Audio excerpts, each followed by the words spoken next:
Je sors de ma déesse noire et l'air d'automne de la Loire me frappe au visage, une gifle venue tout droit du passé. 5 ans. 5 longues années que j'ai quitté la vie de cette famille avec pour seul bagage mes compétences en programmation et une promesse qui résonne encore à mes oreilles. Regardez-moi faire. Le manoir des collines fleuries se dresse devant moi, sa silhouette imposante se découpant sur le ciel crépusculaire.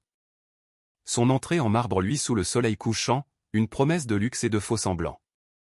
120 invités sont à l'intérieur, célébrant le 78e anniversaire de mémé Mireille. Ils n'ont aucune idée de ce qui les attend. Mon téléphone vibre contre ma paume. Léo Lambert, mon directeur des opérations, n'envoie jamais de texto à moins d'une urgence absolue. Le parquet général a confirmé. L'audit de Mireille corrobore leur dossier. Le mandat est actif. Ça pourrait être ce soir. Mes doigts se resserrent sur l'appareil. Parquet général. Mandat. Ce soir. Ces mots devraient me terrifier, mais à la place, je sens quelque chose de froid et de tranchant s'installer dans ma poitrine. La justice, peut-être, ou une forme de réparation. J'ajuste mon blazer de créateur, le tissu anthracite épousant mes épaules comme une armure. La même famille qui m'a rejeté comme une ratée il y a 5 ans ignore totalement que leur déception dirige aujourd'hui un empire de cybersécurité de 180 millions d'euros. Regardez-moi faire, je murmure aux marches de marbre. Mais alors même que je le dis, mes mains tremblent. Le souvenir déferle, comme toujours. Ce dîner, il y a 5 ans, dans la salle à manger de la famille Moreau avec sa table en acajou prétentieuse et son lustre en cristal qui coûtait plus cher que la plupart des voitures. J'avais 26 ans, désespéré, croyant encore que je pourrais gagner leur approbation si seulement j'essayais plus fort. Jouer avec du code n'est pas une carrière, Manon. La voix de mon père portait ce mélange particulier de déception et de mépris que je ne connaissais que trop bien. Pierre Moreau, magnate de l'immobilier, ne pouvait concevoir que la technologie puisse avoir la moindre importance. Quand vas-tu prendre ton avenir au sérieux? Maman posa son verre de vin avec un cliquetis délicat. Pourquoi ne peux-tu pas être plus comme ta sœur? La spécialité de Monique Moreau. La comparaison qui blessait le plus profondément parce qu'elle était conçue pour ça. Valérie, l'enfant prodige par excellence, se pencha en arrière sur sa chaise avec ce sourire que j'avais appris à craindre. En fait, j'ai peut-être quelque chose pour Manon. Mon association caritative pourrait avoir besoin d'une assistante. À temps partiel, bien sûr. Assistante à temps partiel. Après que j'ai passé 3 ans à développer des logiciels de sécurité que des entreprises achetaient réellement. Tu vois, le visage de maman s'illumina comme si Valérie venait d'offrir de guérir le cancer. Valérie prend toujours soin de la famille. Le poids de 26 années s'abattit sur moi à cet instant. 26 ans à être le bouc émissaire de la famille, celle qui n'était jamais à la hauteur. La déception. J'avais fait des doubles services à 16 ans pour payer mes études supérieures pendant que l'éducation de Valérie était entièrement financée. J'avais enduré des années de pourquoi n'as-tu pas les meilleures notes comme ta sœur. J'avais construit quelque chose à partir de rien et ils appelaient ça jouer. Mais c'est ce que maman dit ensuite qui brisa quelque chose en moi de façon permanente. Je veux juste être fier de toi, ma chérie. Est-ce trop demandé? Je suis fier de toi. 5 mots que j'avais poursuivis toute ma vie. 5 mots qu'elle n'avait jamais prononcés. Pas une seule fois. Pas même quand j'ai obtenu mon diplôme avec mention honorable ou quand mon premier client m'a payé 50 000 € pour un audit de sécurité. Le besoin de son approbation avait été ma faille fatale depuis l'enfance. J'étais la fille qui restait éveillée jusqu'à 3 heures du matin à perfectionner des projets pour des parents qui ne remarquaient que les défauts.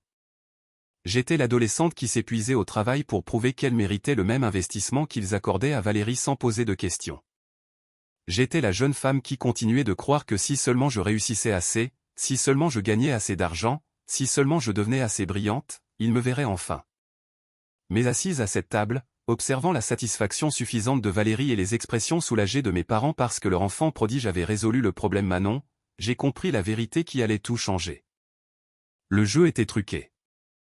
Il l'avait toujours été. Ils avaient besoin que j'échoue pour que Valérie puisse réussir.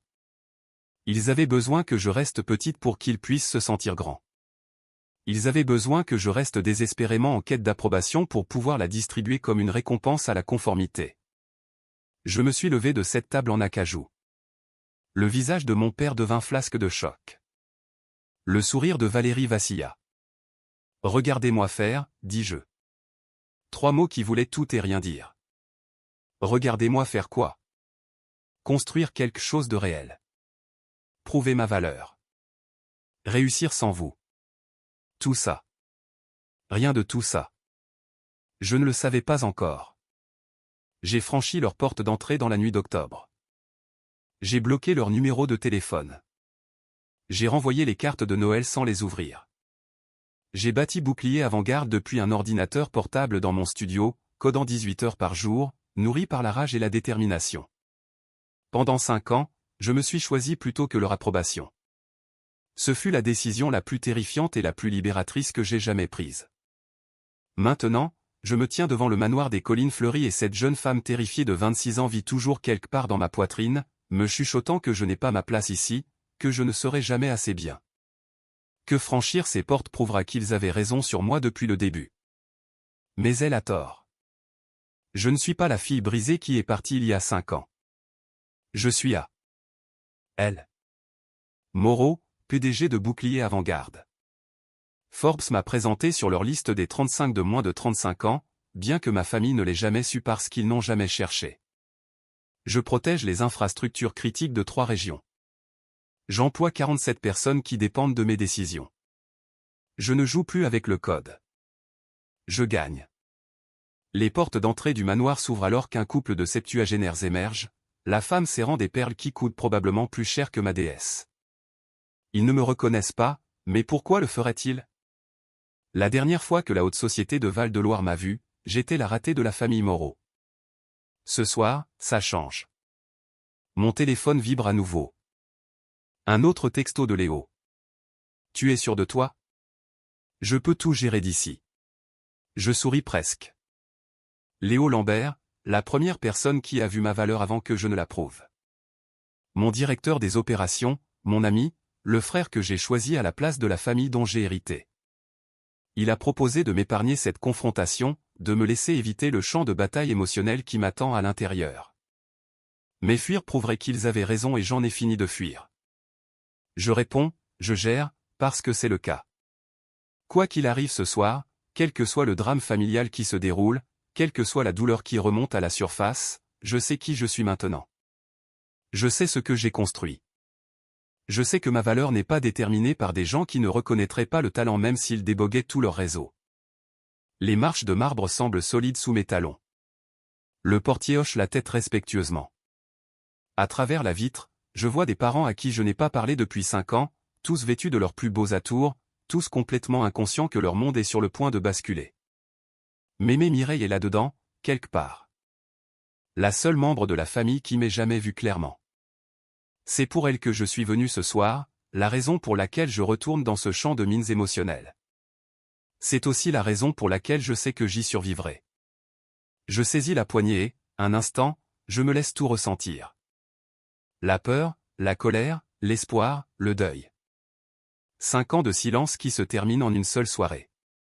La famille qui m'a brisé est sur le point de découvrir ce que je suis devenu dans la fracture.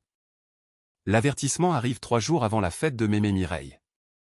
Enfoui dans ma boîte de réception matinale comme une bombe à retardement numérique. Valérie prépare quelque chose de gros pour la fête de Mémé. Elle dit qu'elle va exposer la vérité sur toi. Le texto de ma cousine Chloé arrête ma tasse de café à mi-chemin de mes lèvres.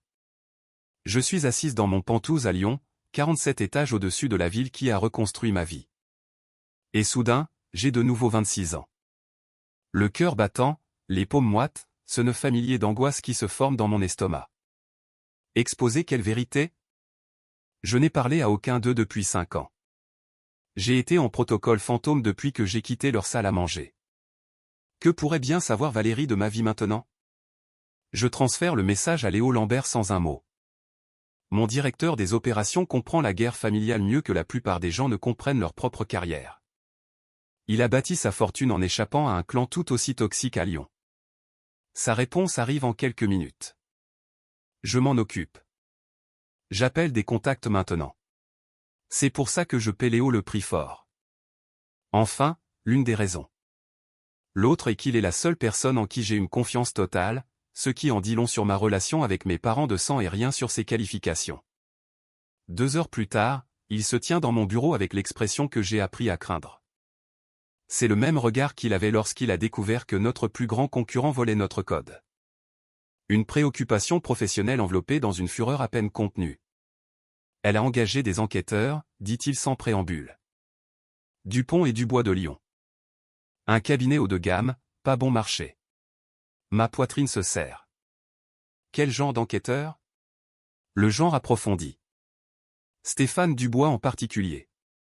Ancien de la PJ, 20 ans d'expérience, spécialisé en criminalistique financière et vérification d'antécédents. Léo laisse tomber une chemise cartonnée sur mon bureau. La bonne nouvelle, c'est qu'il est éthique. Il ne fabriquera pas de preuves et n'enfreindra pas la loi pour trouver des saletés. Et la mauvaise nouvelle? Il est très doué pour trouver ce qui existe réellement. Je fixe la chemise sans l'ouvrir. À l'intérieur se trouvent probablement des photos, des dossiers financiers, des entretiens avec des employés. L'architecture de ma nouvelle vie soigneusement construite, mise à nu pour le divertissement de Valérie. Que sait-elle? Le silence de Léo s'éternise trop longtemps. Quand il parle enfin, sa voix porte le poids des mauvaises nouvelles livrées avec douceur. Elle connaît à elle. Moreau. Le monde bascule. À elle. Moreau. Mon identité professionnelle. Mon bouclier de genre neutre dans le monde de la tech. Ma protection contre quiconque relierait le succès de bouclier avant-garde à la ratée de la famille Moreau. 5 ans de séparation minutieuse, anéantie. Elle sait que tu es sur la liste Forbes. Elle connaît la valorisation de 180 millions d'euros. Elle sait que tu es la PDG. Sa voix se fait plus basse. Manon, elle sait tout. Je m'enfonce dans mon fauteuil. Le cuir semble soudain être des sables mouvants. C'est pire que ce que j'avais imaginé. Valérie n'a pas seulement découvert que j'existais. Elle a découvert que j'avais réussi de manière spectaculaire. Pendant qu'elle jouait à la directrice d'association caritative à Val-de-Loire, je bâtissais un empire à 1 heure de là. Il y a plus. Bien sûr qu'il y en a plus. Léo sort son téléphone, fait défiler jusqu'à quelque chose qui crispe sa mâchoire. L'enquête de Dubois s'est faite dans les 2 sens. En traçant les sources de paiement pour ses honoraires, il a trouvé quelque chose d'intéressant dans les finances de Valérie. Mon sang se glace. Quel genre de quelque chose? 420 000 euros détournés de son association caritative sur 3 ans, plus 25 000 euros volés de votre fiducie familiale. Il lève les yeux de son téléphone. Dubois est légalement obligé de signaler les crimes financiers au parquet général de la région. L'ironie me frappe comme un coup de masse. Valérie a engagé un enquêteur pour me détruire et s'est accidentellement détruite elle-même. L'enfant prodige qui a passé des années à critiquer l'éthique de tout le monde est une criminelle.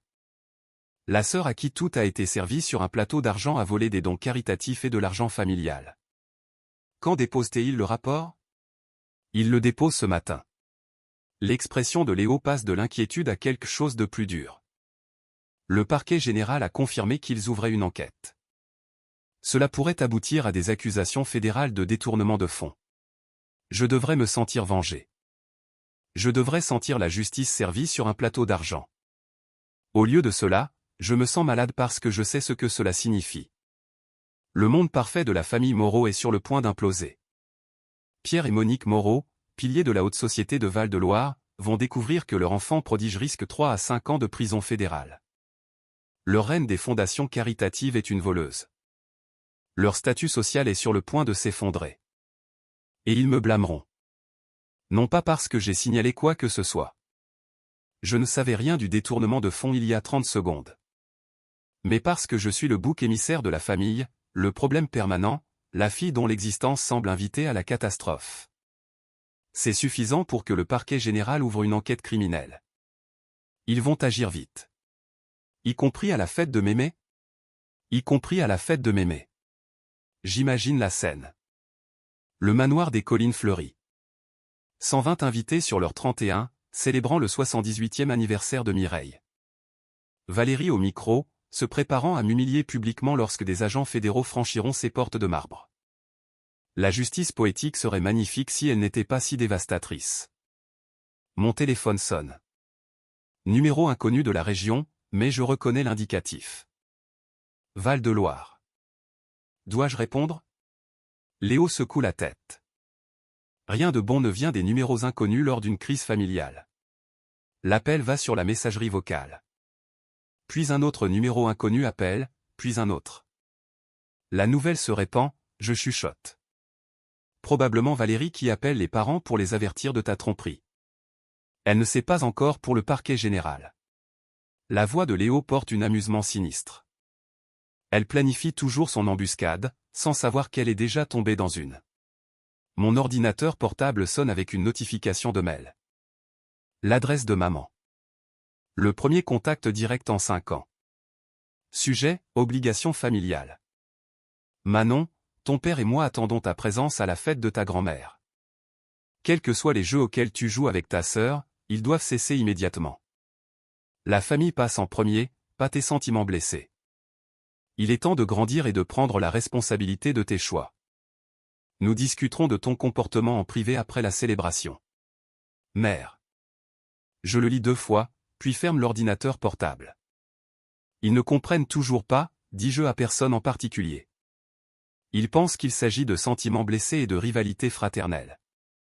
Ils pensent que je suis le problème. Tu y vas?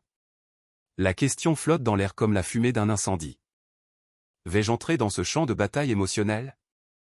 Vais-je affronter des parents qui me voient encore comme la déception de la famille? Vais-je regarder Valérie se faire arrêter à la fête d'anniversaire de notre grand-mère? Oui.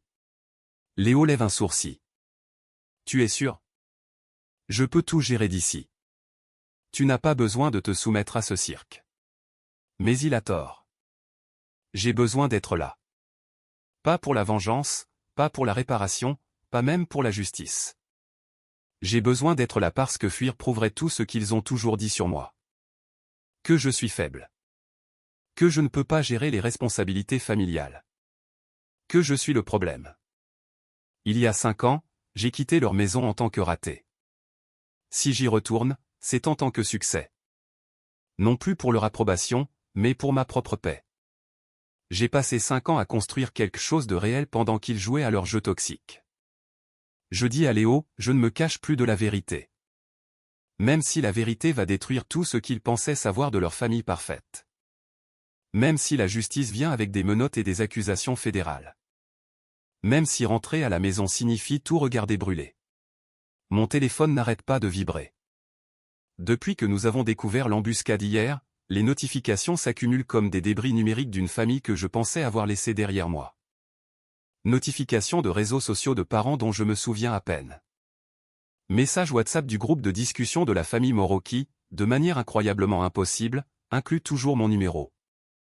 Je les parcours pendant que mon café refroidit dans la salle de conférence exécutive de Bouclier Avant-Garde. La femme de l'oncle Jean publiant des mises à jour énigmatiques sur Facebook. Certaines personnes pensent que le succès leur donne le droit d'abandonner leur famille.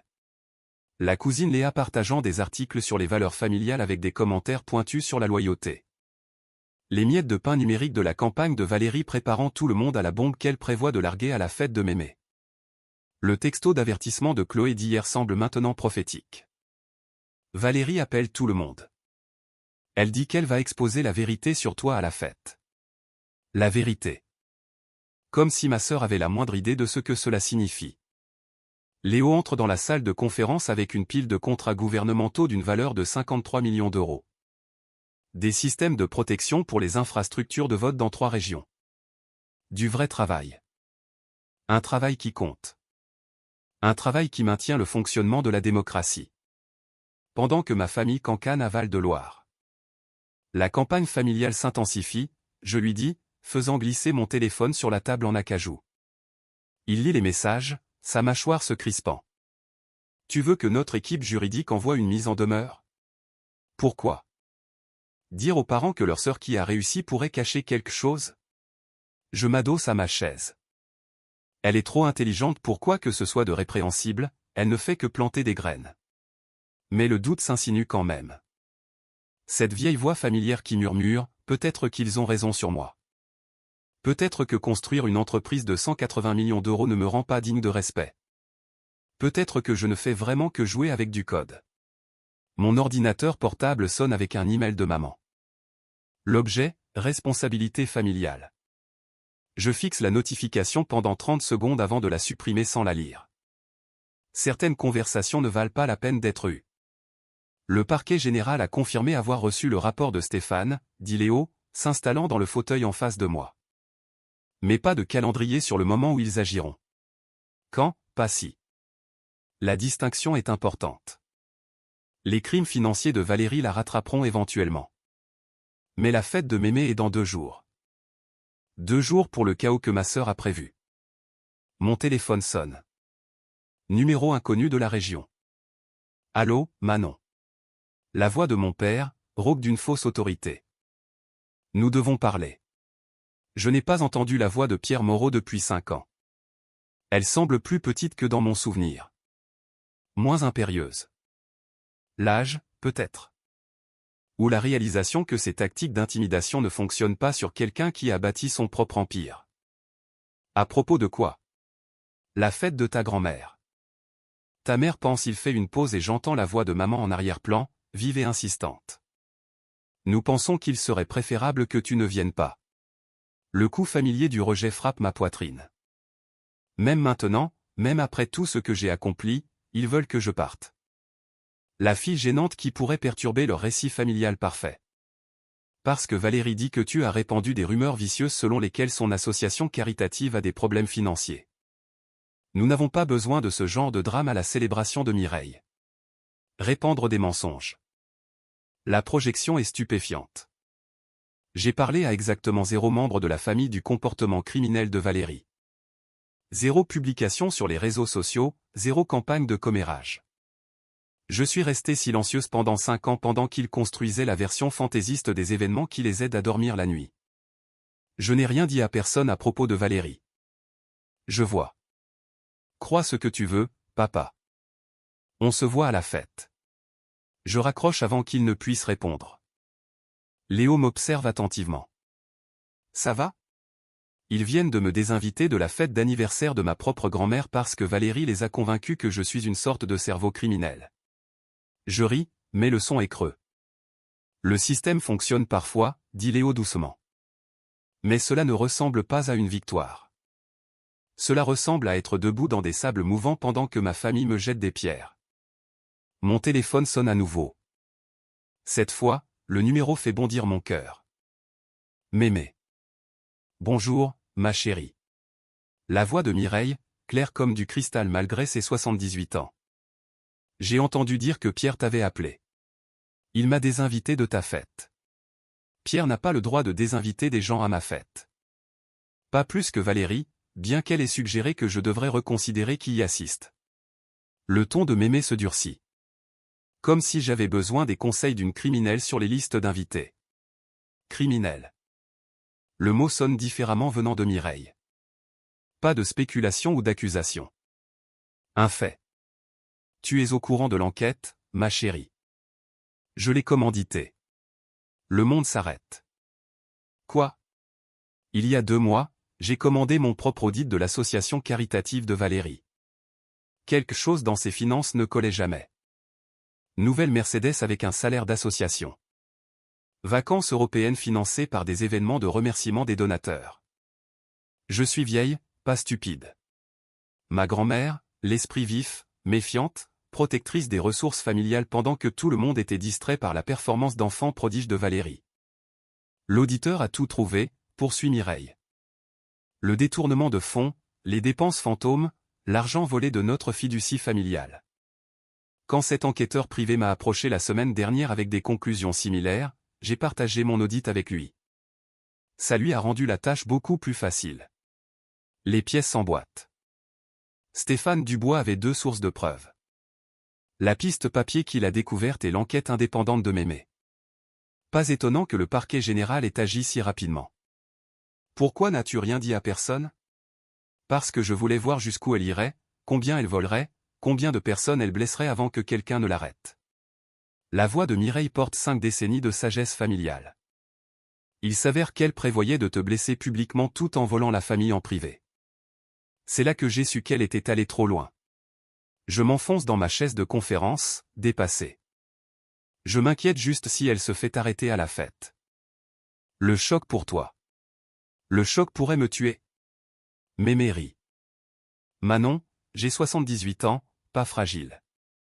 J'ai survécu à la Grande Dépression, à 3 récessions et à la crise de la quarantaine de ton grand-père. Je pense que je peux supporter d'apprendre que ma petite-fille s'est protégée d'un prédateur. Prédateur. Un autre mot qui sonne comme la vérité. De plus, ajoute Mireille, Valérie ne sait pas que j'ai des copies de tout. Relevé bancaire, signature falsifiée, dons détournés. Elle pense qu'elle a toutes les cartes en main, mais je joue à ce jeu depuis plus longtemps qu'elle n'est en vie. Pour la première fois depuis des jours, je souris. Vraiment. On se voit à la fête, mémé. J'y compte bien.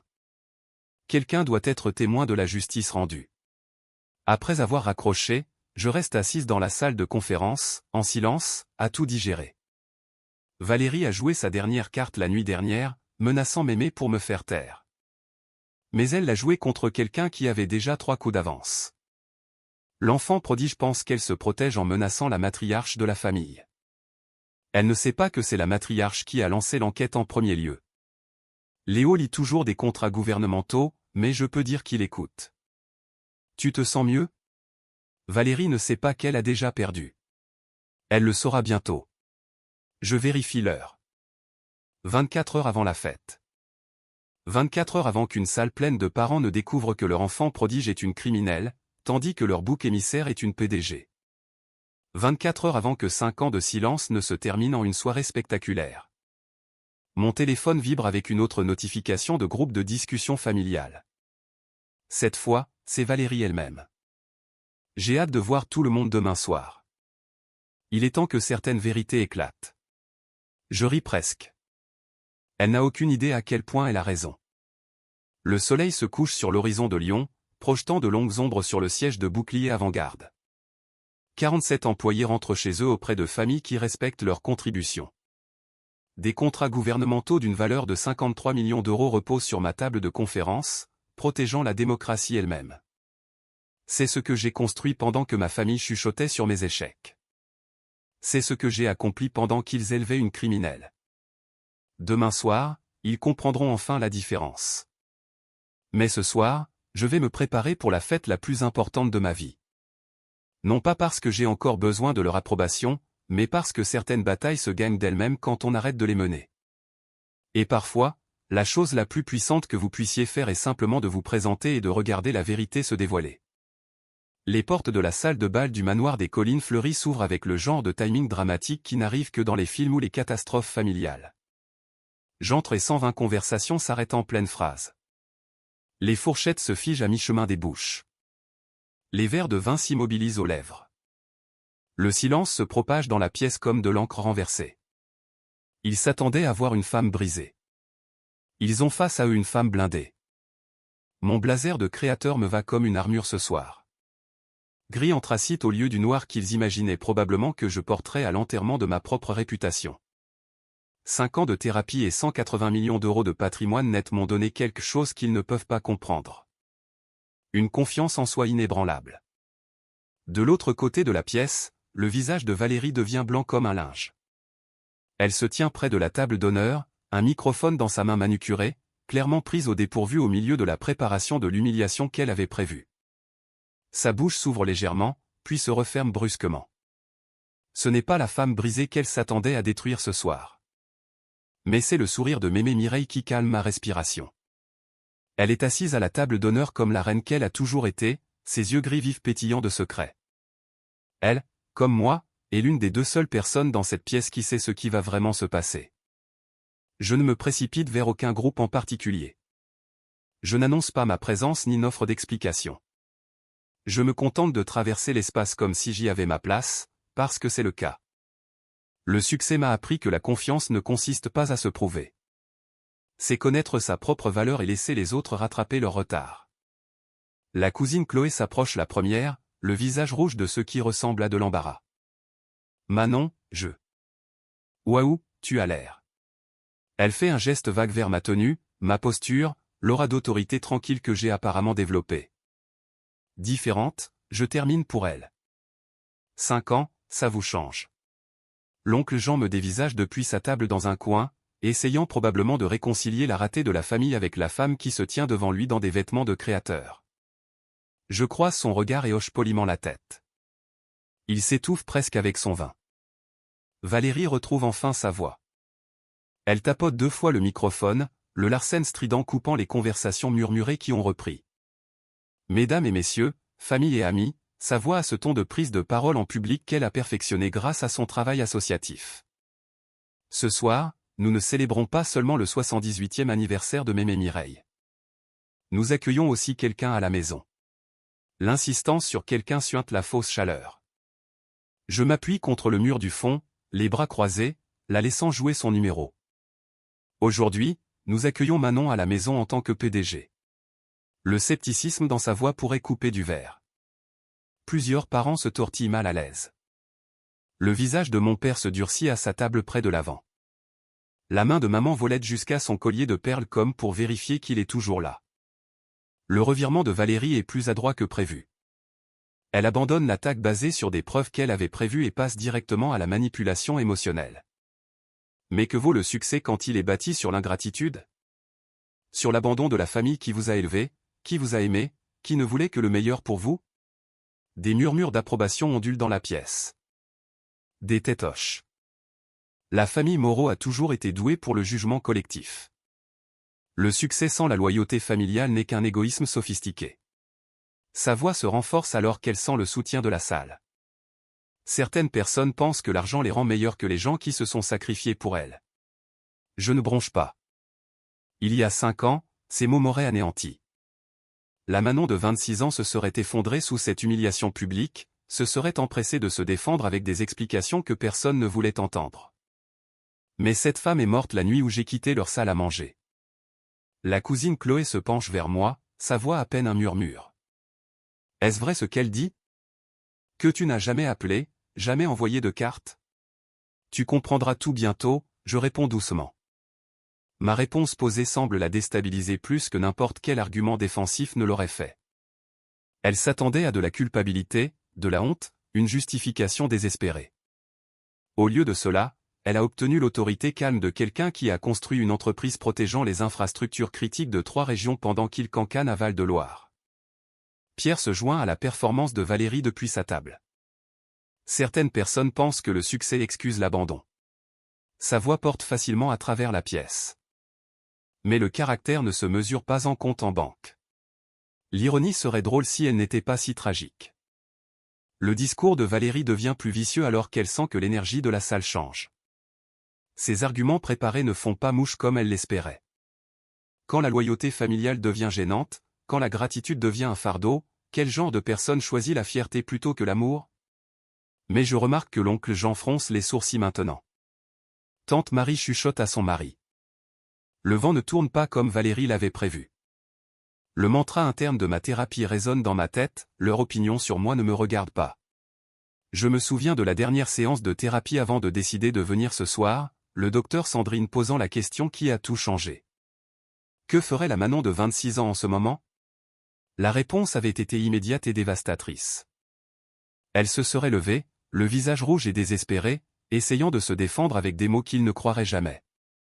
Elle aurait énuméré ses accomplissements comme un CV, les suppliant de voir sa valeur, prouvant qu'elle méritait leur respect par des réussites qu'ils ne pouvaient pas comprendre. La moi d'aujourd'hui comprend que la preuve vient des actions, pas des arguments. La vérité n'a pas besoin d'un avocat de la défense. Alors, je reste tranquillement près du mur du fond, laissant Valérie se pendre avec sa propre corde. Chaque mot vicieux en révèle plus sur son caractère que sur le mien. Chaque attaque désespérée montre leurs propres insécurités et préjugés. L'énergie de la salle change subtilement alors que les invités remarquent le contraste. Les accusations de plus en plus frénétiques de Valérie contre ma présence calme et sereine. Je ne suis pas la ratée brisée qu'ils attendaient. Je ne me défends pas et ne mendie pas leur acceptation. Je suis juste là, confiante, inébranlable. Elle n'a pas l'air d'une ratée, marmonne l'oncle Jean à sa femme, juste assez fort pour que les tables voisines entendent. Le discours de Valérie atteint son paroxysme. Le succès bâti sur l'abandon de la famille n'est pas du tout un succès. C'est juste une trahison sophistiquée. Les portes de la salle de bal s'ouvrent. 19h52. Deux détectives et un enquêteur du parquet général entrent avec le genre de démarche déterminée qui tranche l'atmosphère de fête comme un couteau dans la soie. Leurs insignes captent la lumière du lustre alors qu'ils scrutent la pièce. Les conversations meurent à nouveau, mais cette fois le silence est différent. Dangereux. La voix du détective principal porte juste assez pour atteindre le microphone. Mademoiselle Valérie Moreau? Toutes les têtes dans la salle se tournent vers la table d'honneur. Le visage de Valérie passe du rouge de l'indignation vertueuse au blême cadavérique en l'espace d'un battement de cœur. Vous êtes en état d'arrestation pour détournement de fonds et fraude. Les mots frappent la salle de bal comme un coup physique. Quelqu'un laisse tomber un verre de vin. Le bruit du cristal qui se brise résonne sur le sol en marbre. Je regarde depuis ma position contre le mur alors que les menottes se referment sur les poignets de l'enfant prodige. Le son coupe le souffle collectif de 120 invités stupéfaits. La marche de l'humiliation publique de Valérie commence. Devant la table d'honneur où Mémé Mireille est assise avec un calme parfait. Devant des parents dont la bouche est bée de choc. Devant des parents dont le monde s'écroule en temps réel. Et devant moi. Nos yeux se croisent un bref instant alors que les détectives l'escortent vers la sortie. Je vois de la peur, de la rage, et quelque chose d'autre que je ne reconnais pas. La défaite, peut-être. Je ne jubile pas. Je ne souris pas. Je suis simplement témoin de la justice enfin rendue. La salle de bal éclate en chaos alors que les portes se referment derrière eux.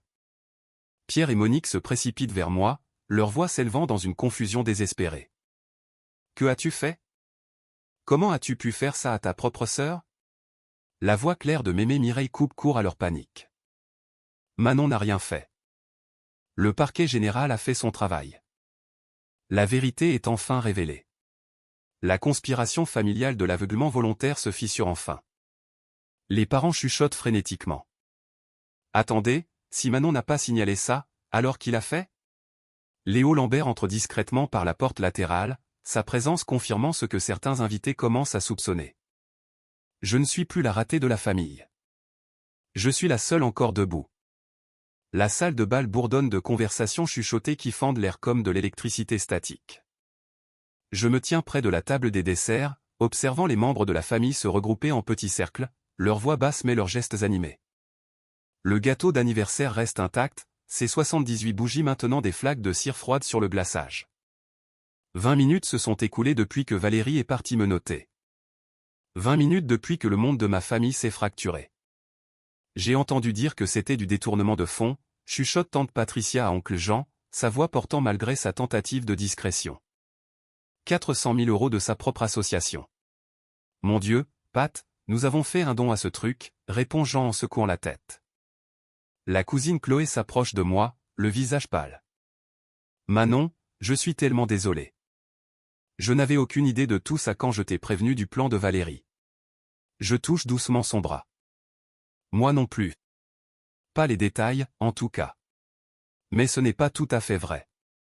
Je savais que quelque chose n'allait pas. Les pièces se mettaient déjà en place avant ce soir, grâce à l'enquête approfondie de Stéphane Dubois. L'enquêteur privé que Valérie avait engagé pour me détruire avait découvert bien plus que mon succès professionnel. Il avait trouvé ses crimes. Le détective Nicolas s'approche de notre groupe, son carnet sorti.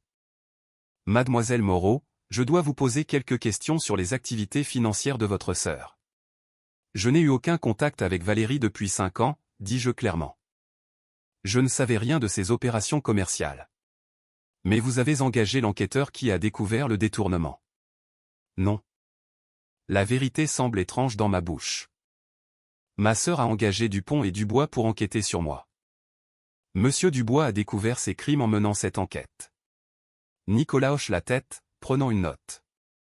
Ses obligations professionnelles l'ont obligé à signaler les crimes financiers à notre bureau. De l'autre côté de la salle, mon père se tient le dos contre le mur, le visage gris comme du béton. Ma mère est assise sur une chaise que quelqu'un lui a apportée, serrant un mouchoir désintégré par l'usage. Ils ressemblent à des survivants d'une catastrophe naturelle, ce qu'ils sont, je suppose. Une catastrophe naturelle nommée conséquence. Manon. La voix de Mémé Mireille attire mon attention.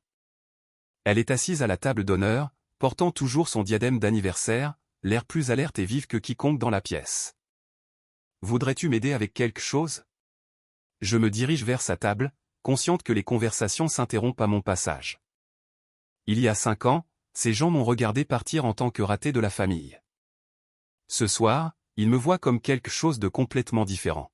« Assieds-toi avec moi, ma chère. » Mireille tapote la chaise à côté d'elle. Je pense qu'il est temps que je partage quelque chose avec tout le monde. Elle se lève lentement, saisissant le microphone que Valérie a abandonné. Sa voix porte clairement à travers le système de sonorisation de la salle. Amis, famille, je sais que ce soir a été choquant pour beaucoup d'entre vous, mais je dois vous dire quelque chose d'important. Elle fait une pause, ses yeux trouvant mon père de l'autre côté de la pièce. Il y a 2 mois, j'ai commandé mon propre audit de l'organisation caritative de Valérie. La salle devient complètement silencieuse. Même le personnel de restauration s'immobilise. Je suis méfiante depuis un certain temps. Valérie vivait bien au-dessus de ce qu'une directrice d'association devrait gagner. Ses vacances européennes au printemps dernier, financées, prétendait-elle, par un bonus, ont soulevé des questions. J'ai donc engagé des experts comptables pour examiner ces livres. Le visage de mon père passe du gris au blanc. « Mère, que dis-tu » Je dis que j'ai découvert ce que M. Dubois a découvert. Des signatures falsifiées sur des reçus de dons, des dépenses fantômes pour des événements qui n'ont jamais eu lieu, de l'argent détourné de programmes destinés à aider les enfants à risque. Sa voix se renforce à chaque mot. Étage 25 000 € volés de notre fiducie familiale. De l'argent qui était destiné à mes soins médicaux. Le hoquet qui parcourt la pièce ressemble au vent dans les feuilles sèches. Mémé Mireille a trouvé des relevés bancaires, j'ajoute doucement, ma voix portant dans le silence stupéfait. L'argent de la fiducie familiale a financé les vacances de Valérie en Europe. Le visage de l'oncle Jean devient rouge. Tu veux dire qu'elle a volé sa propre grand-mère ? Tout en critiquant les autres pour leur cupidité, confirme Mireille. Tout en se positionnant comme le centre moral de notre famille. Je regarde l'information s'imprégner. Ces gens ont passé des décennies à voir Valérie comme l'enfant prodige, la responsable, la fille qui est restée proche et a pris soin de la famille. Apprendre qu'elle a systématiquement volé les personnes même qu'il adorait crée une dissonance cognitive qui se lit sur tous les visages. Maman parle enfin, sa voix tremblante. Combien ? 420 000 € de l'association. 25 000 de la fiducie familiale, répond le détective Nicolas de l'autre côté de la pièce. Restitution totale de 445 000 €. Le chiffre plane dans l'air comme une guillotine. Nous n'avons pas ce genre d'argent, dit doucement mon père. Pas en liquide. Nous devrions vendre la maison des 200 000 €. Je ressens une émotion complexe que je ne peux pas tout à fait nommer. Pas de la satisfaction. Pas exactement. Pas de la réparation. Quelque chose de plus triste et de plus final. La famille qui valorisait les apparences par-dessus tout est sur le point de perdre tout ce qui maintenait ces apparences. Leur adhésion à un club de golf, leur position dans la haute société de Val-de-Loire, tout cela construit sur une fondation qui vient de s'effondrer. Pierre, nous devons parler. Le détective Nicolas s'approche de mes parents. Le procureur veut discuter de la coopération dans le cas de votre fille. Alors qu'il s'éloigne, la tête baissée, je remarque quelque chose que je n'ai pas ressenti depuis 5 ans. L'absence de leur désapprobation ne fait plus mal. Leur opinion sur moi, bonne ou mauvaise, n'a tout simplement plus d'importance. Le succès ne m'a pas donné cette liberté. L'argent ne l'a pas acheté. La justice l'a fait. Manon, la cousine Chloé s'approche avec hésitation. Je te dois des excuses. Nous tous. Il y a 5 ans, quand tu es parti, nous avons pensé que tu étais dramatique, ingrate. Mais en voyant ça ce soir, en comprenant ce que Valérie faisait vraiment. Tu n'as pas besoin de t'excuser, dis-je, sincèrement. Vous avez cru ce qui était logique sur la base des informations que vous aviez. Mais nous aurions dû chercher plus loin. Aurions dû nous demander pourquoi la fille qui réussissait avait besoin de démolir celle qui luttait. Cela touche plus près de la vérité qu'elle ne le réalise probablement. Les familles comme la nôtre ont besoin de boucs émissaires pour fonctionner. Quelqu'un doit être le problème pour que tout le monde puisse se sentir comme la solution. Mémé Mireille reprend le microphone. Avant que cette soirée ne se termine, je veux dire quelque chose sur ma petite fille, Manon. Mon estomac se noue. L'attention publique semble toujours dangereuse, même lorsqu'elle est positive. Il y a 5 ans, elle a quitté cette famille. Beaucoup d'entre vous ont jugé cette décision. Mais parfois, partir est le choix le plus courageux qui soit. Ses yeux croisent les miens à travers la pièce. Elle a construit quelque chose de remarquable pendant ce temps. Une entreprise qui protège la sécurité numérique des gens. Un vrai travail qui rend le monde plus sûr. Elle fait une pause et je vois des larmes dans ses yeux pour la première fois ce soir. Je suis fier d'elle. J'aurais dû le dire il y a des années, publiquement, quand ça comptait le plus, mais je le dis maintenant. Les mots que j'ai passé 31 ans à avoir besoin d'entendre. Pas de maman, de quelqu'un qui m'a vraiment vu. 3 heures plus tard, j'aide mémé Mireille à souffler les bougies de son gâteau d'anniversaire. La fête s'est réduite aux membres de la famille, et l'atmosphère ressemble aux suites d'une tempête. Endommagée, mais plus propre en quelque sorte. À travers les fenêtres de la salle de bal, je regarde les voitures de gendarmerie partir avec les dernières boîtes de preuves. Valérie passera les 3 prochaines années en prison fédérale. Mon père et ma mère passeront la prochaine décennie à reconstruire leur vie à partir de zéro. Et moi, je continuerai à construire la mienne. Alors que j'accompagne mémé Mireille à sa voiture, elle me serre le bras. Dans 6 mois, ma chère, je soupçonne que tu transformeras tout ce gâchis en quelque chose de positif. C'est qui tu es. Elle a raison. Je prévois déjà d'acquérir l'association caritative Défunte de Valérie pour 1 euro et de la reconstruire en une organisation légitime. L'initiative Moreau pour la sécurité numérique aidera réellement les jeunes à risque à acquérir des compétences en cybersécurité. Le succès bâti sur les ruines de la corruption. La justice servie avec une touche d'ironie poétique. Parfait. Le soleil matinal inonde les baies vitrées de ce qui était autrefois le bureau d'angle de Valérie. 18 mois après cette nuit au manoir des Collines Fleuries, je me tiens dans le siège rénové de l'ancienne fondation Valérie Moreau, maintenant l'initiative Moreau pour la sécurité numérique. L'ironie ne m'échappe pas d'avoir acheté l'entreprise criminelle de ma sœur pour 1 euro et de l'avoir transformée en quelque chose qui protège réellement les enfants en ligne. 23 employés travaillent à des bureaux debout là où Valérie organisait autrefois ses détournements de fonds.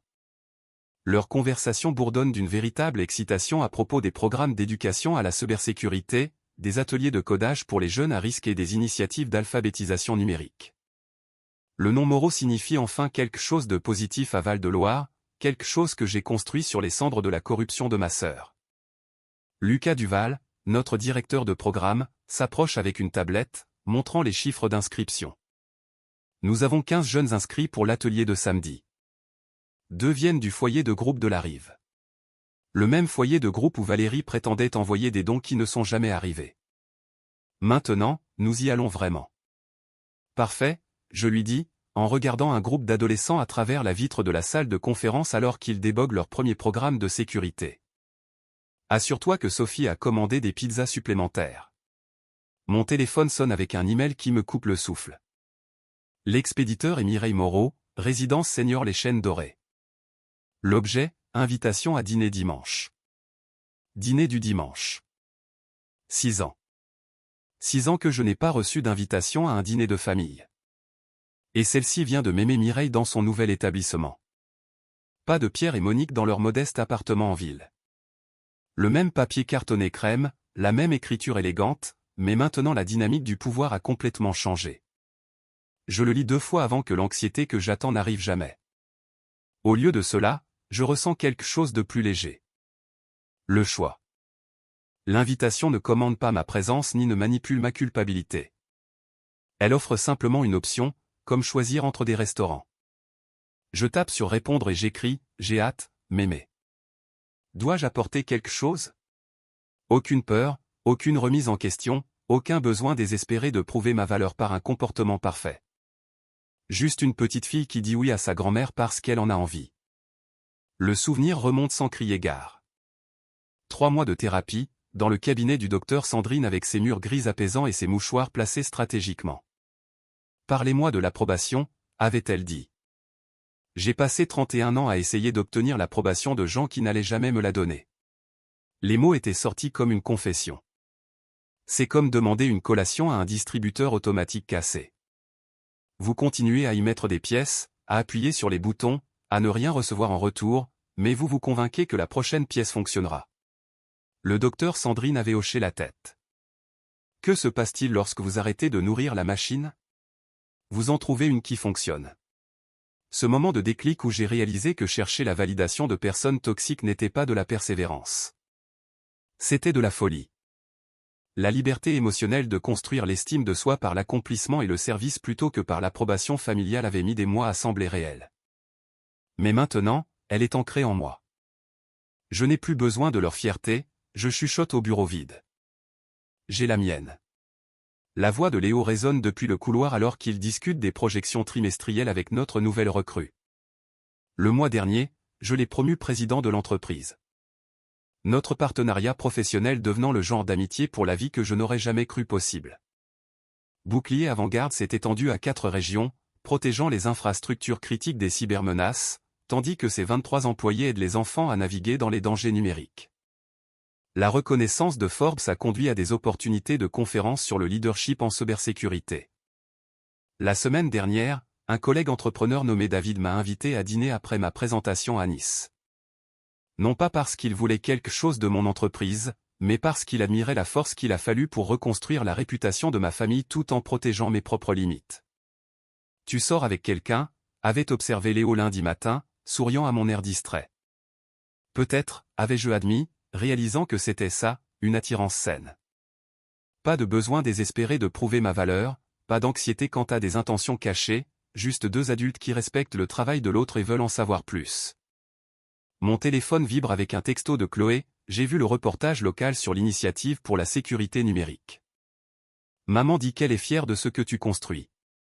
Tante Sylvie, qui ne m'avait pas parlé depuis 5 ans, reconnaissant maintenant que peut-être je n'avais pas été la ratée de la famille après tout. Même l'entreprise de construction de l'oncle Jean fait appel à Bouclier Avant-Garde pour ses besoins en cybersécurité. Leur relation d'affaires construite sur le respect mutuel plutôt que sur une tolérance familiale obligée.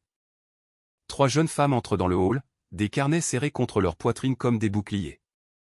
Elles sont là pour la session de mentorat mensuelle que j'ai lancée pour les entrepreneuses confrontées au sabotage familial. Le mois dernier, Léa a avoué que ses parents appelaient sa boulangerie un passe-temps qui va te ruiner. Ce mois-ci, elle annoncera l'ouverture de son 2e emplacement. Le succès est la meilleure limite, je leur dis alors que nous nous installons dans la salle de conférence.